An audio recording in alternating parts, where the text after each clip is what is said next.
బాధ్యత గల పోలీసు వాడు ఏం చేయాలంటే హెల్మెట్ లేకపోతే అక్కడ కూర్చొని 1000 రూపాయలు ఫైన్ వేసే బదులు 350 రూపాయలు హెల్మెట్ కొనిచ్చి వాళ్ళకి రసీదు తీసుకొని పైసలు ఇచ్చి హెల్మెట్ కొనిచ్చి పంపించేయాలి. దానివల్ల నువ్వు ఒక ప్రాణం కాపాడిన అవుతావు.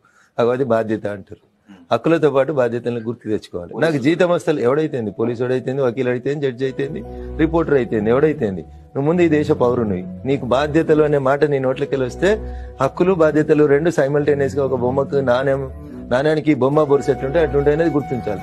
ఎంతసేపు నాకు హక్కులున్నాయి లొల్లి పెట్టేటోళ్ళకి బాధ్యతలు లేవా? ఆ బాధ్యతలు నేను గుర్తు చేస్తా ఉన్నా.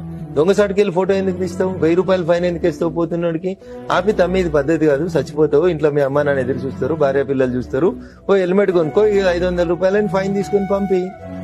లైసెన్స్ లేదు ఆపు, ఆర్టీఓకి ఫోన్ చేయి, బండిని ఆర్టీఓ ఆఫీస్ పంపి, ఓ హోమ్ గార్డ్ వెనకాల కూర్చోబెట్టి పంపించేసి లైసెన్స్ ఇప్పి. There ends the duty.